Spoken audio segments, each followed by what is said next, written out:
Then I was going to snack this sandwich.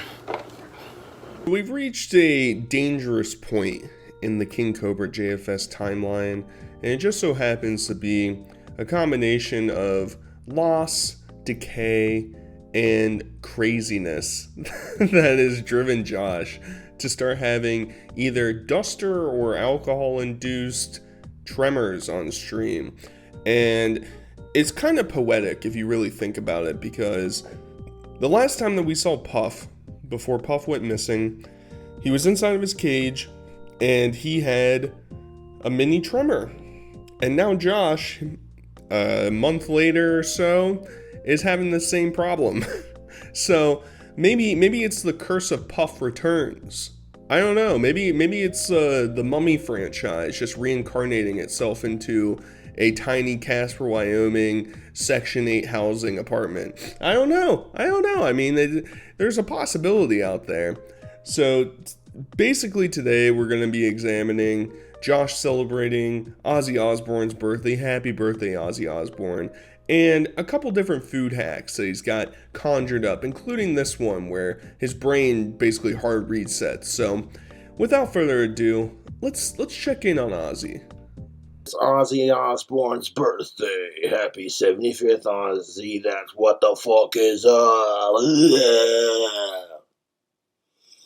We'll be playing a little bit of guitar and some covers of vocals when it's more appropriate. Right now it's a little early in the morning still. But I do like the music thing, I'll try to wait till after like 12:30, 1 o'clock. I really love Josh's code of conduct that he follows, especially when it comes to like time frames and timelines. It was a pretty big meme, at least to me, that he would always say, it's almost 5 o'clock, YouTubes is about to be drinking time. And it's like, Josh, you don't have a job. You don't have any commitments to anything. The only commitments you really had was to make sure that Puff didn't die, and you failed on that. So you really didn't have any restrictions as to when you could start drinking. But I guess it was his own, boglum brain trying to comprehend and conjure up something that made him feel a little bit better about himself. If I don't drink until 5 o'clock, I'll have such a productive morning. I'll feel like I actually got something done throughout the day. And in actuality, it's just him sitting, rocking back and forth as he takes another kratom pill, or starts to make another mead, or orders a $60 DoorDash burger. There's an infinite number of opportunities. And then he relays that into, it's 9, almost 10 o'clock, I don't want to be too loud just yet. And it's like, I don't think Josh I don't know this for certain. If the entire apartment is made up of people like Josh living there, then maybe it's true. But in my mind, I'm like, well, if it's 9 or 10 o'clock, most people are at work, right? And if they have kids that live there, the kid is at school. This is all assuming that this is on like a weekday, more than likely. And so I don't know. I guess it's common courtesy, trolls. You wouldn't stop playing your guitar horribly at early hours. We can start playing in the afternoon, all right? That way he can just sort of guide his way into drinking alcohol a little bit later. That's most definitely what is up, YouTube. Don't want to cause any controversy if I can help it. I don't intentionally mean to cause controversy, but people are just... That's for another video.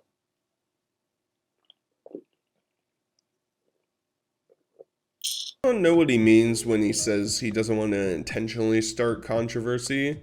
I mean, I guess that is kind of true, but he just falls into controversy at every movement. And the crazy part is, and I saw this comment somewhere that talked about lolcows, and the fact that lolcows, one of the main traits is that anybody else that would be doing something that a lolcow does would be embarrassed or have some shame attached to it, while lolcows try and explain away the absurd activities that they do consistently. And Josh, there's a plethora of them, but one of the more obvious ones would be if he's not trying to make a spectacle out of himself, then how come he always does these food hacks, which are just an abomination of adding sauce and cheese and bacon? I mean, he's epic mealtime, but 15 years too late. And I don't know. It's because in his brain, he thinks it's a delicious concoction that the YouTubers who really love him are really gonna climb on his back and support him for. But in actuality, it's a pretty disgusting display of just American culture at its finest.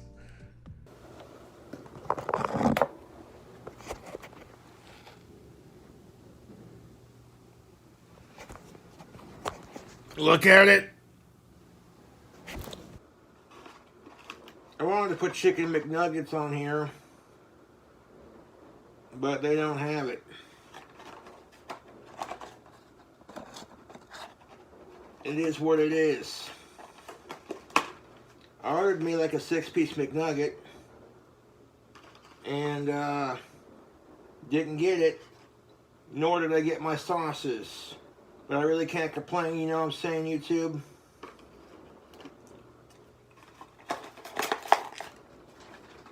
Got less bacon than I paid for. They were probably busy, so it is what it is. I cannot complain.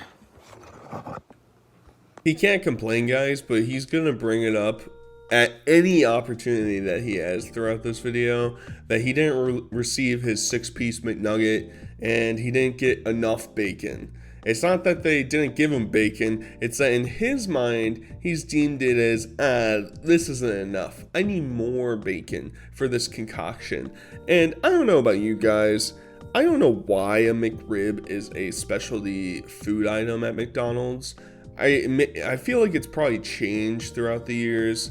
I haven't had one in a couple years. I just remember the last time I had one, I was like, this is gross. This is really bad. Why would anybody want to come and eat this? And yet there's always a hype around it when it, oh my god, the McRib is back, because they're trying to allure you and say, oh, it's rib meat. Come on, guys. Come on, it's slightly better meat. And it's like, nah, I think you just took all the fat and cartilage off of the rib and shredded it together into a patty and called it a day. I think that's what you actually made it out of. But, you know, you got people like Josh over here, and he's as happy as a clam, ready to put some bacon and chicken nuggets on top of it.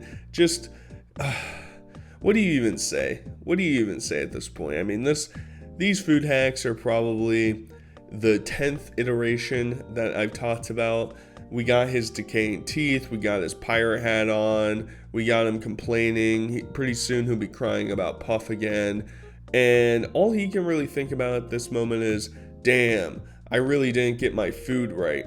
And I don't know, I've ordered things online before. I try not to anymore just because it's so much more expensive and just a waste of time. But I have had instances where they've forgotten something or whatever. Literally through DoorDash, you get more money back if you report something missing in your order. Like if you ordered something that's $10 and it's missing, they'll give you like 15 or 20 bucks in return to try and keep you satisfied. So it wouldn't surprise me if Josh just drunkenly ate these chicken nuggets off screen and then probably tried to request some money back. And, you know, I don't know if he would be that brazen about it, because he can't have his DoorDash account get banned. That would just be detrimental, YouTube. The ultimate McRib from McDonald's.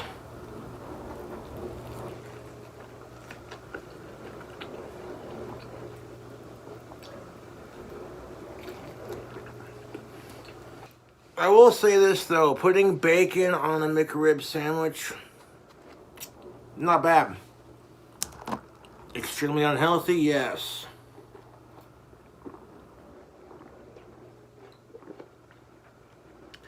Had to make room for the meat patties. Made that work. That he still thinks that the chicken nuggets really would have put this food hack over the top. And the more I think about it, the more the term food hack doesn't really make sense to me. when it comes to Josh just ordering fast food and changing things. Like, in a little bit, he's gonna order a pizza, and it's just gonna be a custom pizza, and he calls it a food hack. I don't see how that's a food hack. I don't see how putting bacon and potentially chicken nuggets on a sandwich makes it a food hack. I feel like you have to have some of your own made components in order for it to be a food hack. I don't know. I'm getting into the hyper specifics of the details of a KingCobraJFS food hack, but I think he should really start to investigate the purpose of those terms that he uses. I really think he should broaden his horizons and really go get some caviar or some fish guts or some squid ink and just spray it all over his food so I can sit here and throw up. Because I'm not mad about the napkins or the sauce or what have you. This is a very popular fast food restaurant, and they get a lot of customers. So it is what it is.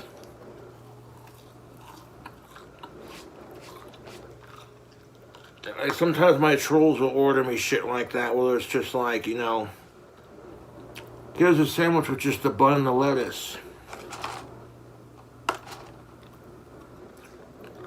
Made a little bit of money off my Google AdSense from generous donations doing live streams. So I use some of that money to do a delicious food hack. Notice that he can't chew with his front teeth. He is specifically shoving the fries into the corners of his mouth. I guess the back teeth that he has are the only teeth that are capable of chewing anything anymore, which is most definitely gothic and most definitely what is up YouTube. But of course he's just going to keep reiterating, you know, they're really busy, they can't get it right. And part of me is just like, I know that he's like is agoraphobic. I think that's when you're afraid to go outside or like leave your dwelling space or whatever.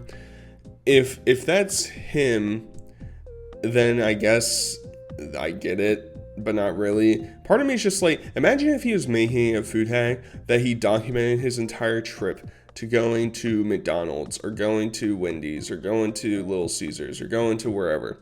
And he films all of it. I know he doesn't edit anything, but I'm just picturing having these edits of an entire trip of him getting everything he needs for this food hack and then making it.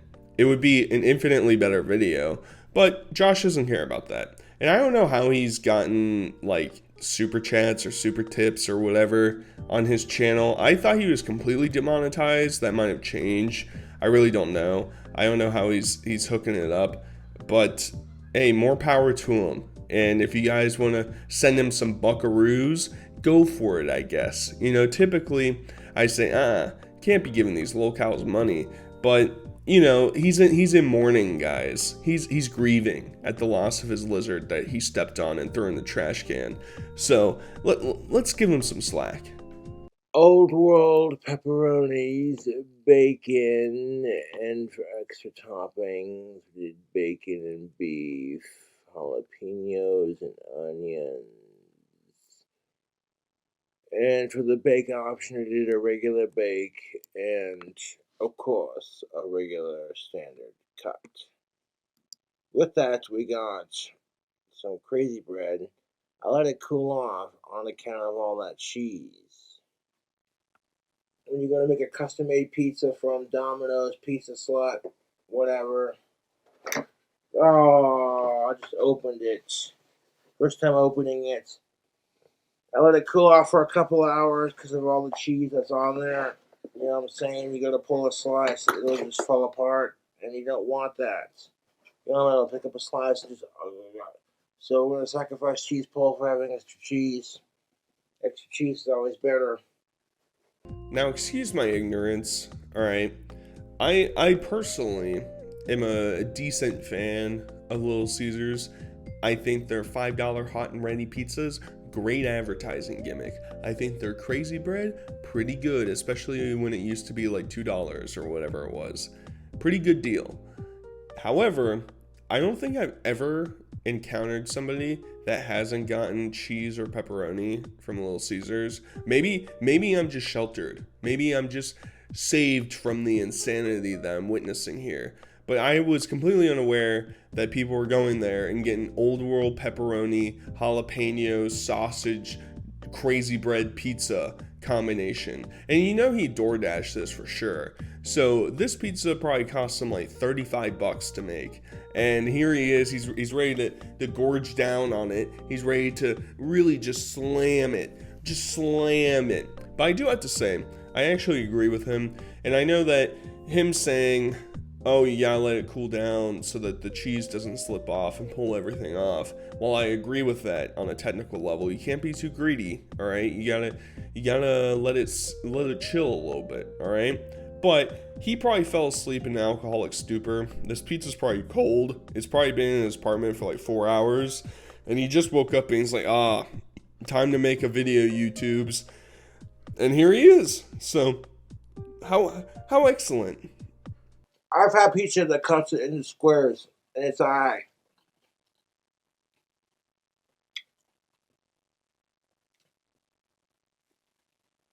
Let's be real. You're gonna eat like half the pizza, save half of it for later.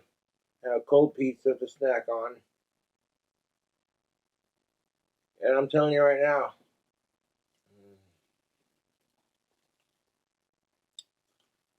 this crazy bread stuffed crust pizza,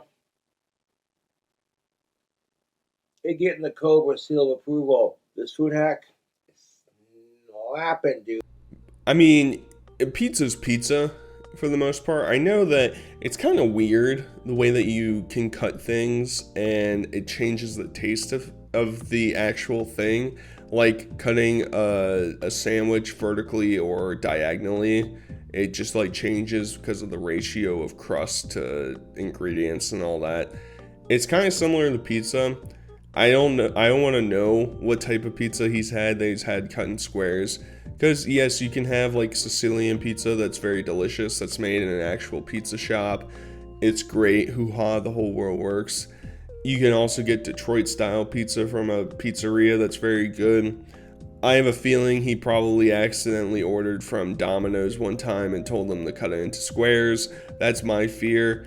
I don't think that would turn out very well, YouTubes, but I'm not the expert, you know. I'm just sitting over here mocking the man. And it's always funny whenever, I feel like this is the second time I've probably covered him eating at pizza. And I feel like the other time he also only ate like a slice and a half and then just sort of passed out. And that's just sort of how it works. And then he probably... There's a reason why like Pizza Hut is so expensive, because you can get stuffed crust and then have them spread garlic butter on the crust and then bake it into your, it's fucking phenomenal. Okay, you know what I'm saying? So like every like little pizza chain gonna be doing their own little thing, you know what I'm saying? Trying to get your attention. And me, I'm just an innocent pizza consumer. I love pizza. It's my favorite food next to cheeseburgers. So that being said, YouTube,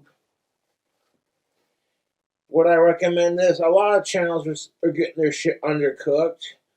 And I'm like, dude, when you go to Little Caesars, make sure you just gotta ask regular cook, regular cut. You know what I'm saying? Because that's what I did, and I got just that. It wasn't too chewy, it wasn't too crispy. It was just right, perfect.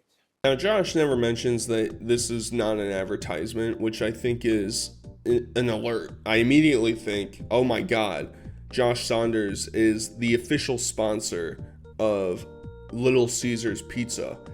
And at the same time, he is cheering on Pizza Hut, which has to be against his contract. You know, you can't be upping the competitors while you're supporting the crazy bread pizza concoction that you ordered through DoorDash. We can't be doing that here, Josh. All right, that's unacceptable. And while we're on the topic of Pizza Hut, I'm gonna say it. Pizza Hut is ass. It sucks. If you like Pizza Hut, your taste buds suck. It's horrible. It's not even the cheapest pizza you can get anymore. Domino's is cheaper and it tastes better. That's a fact. Pizza Hut blows. Ever since they got rid of the red roof it's all fallen downhill. Now they're just in strip malls, they're little shacks, they don't even have tables inside. They're trying to be Little Caesars, but they're not even as cheap. It's a shame. It's a scam, and it's a sham. I'm done with you, Pizza Hut. I see a lot of people's.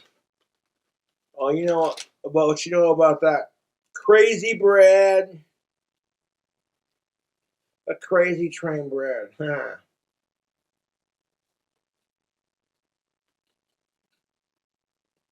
Hmm. You want to make sure to get a regular cook on your pizza and on your sticks, and it's cooked to perfection, my friends. This is definitely getting the Cobra seal of approval. The last food hack I did didn't quite go the way I planned it, but this one went exactly the way I planned it, and both food hacks that I've made at this point are exquisite. Excuse me. Mm.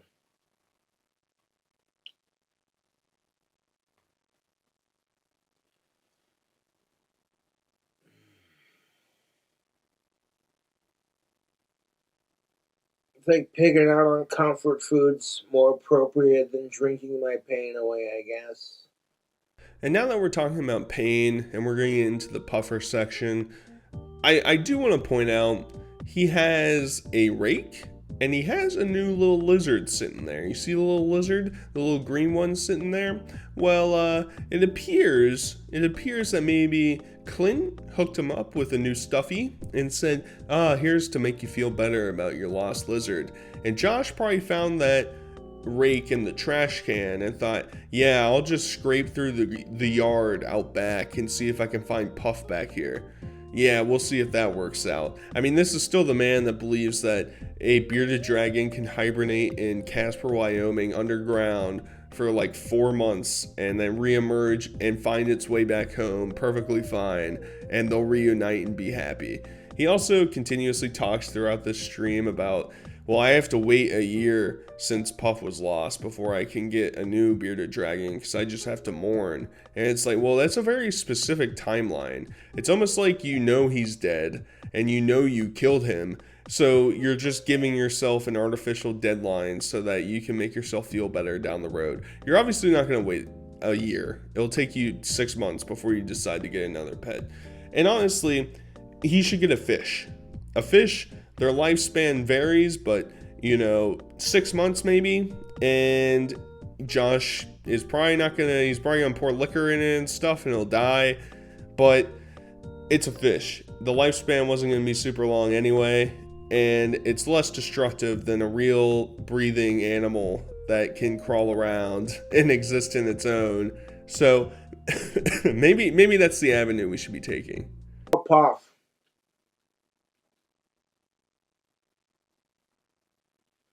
I'm not going to replace him until I know for sure that he's dead. And then, even then, it'll take at least a minimum of a year before I'm even ready to. I'm so devastated by losing him. But I really appreciate my fans' support, people reaching out to me. A lot of my fans are going, Cobra, I'm sorry to hear about it. I haven't been active on my YouTube duties as of late, and I apologize, but I've been a bit devastated because of everything going on in my life, but it could be worse. To be fair, I've never owned a bearded dragon. This is my first time having my very own pet, and it's just a really shit circumstance. The fact that he still lives in this world of bliss, that he believes that he has no responsibility and no fault for what happened to Puff is like preposterous. We all saw it coming. A guy who is in his 30s that can't take care of himself is obviously not going to be able to take care of another living thing. So it was only a matter of time. But the fact that he's so blasé, I'm so hurt about it. I'm so destroyed about it. He was more upset when he lost his chicken nuggets from his meal than he was that Puff is gone. He's going to drink his sorrows away, and next week he'll find some other fixation to meld him over, and that'll be it. Either way, hope you guys enjoyed. Till next time, I'll talk to you guys later. Peace.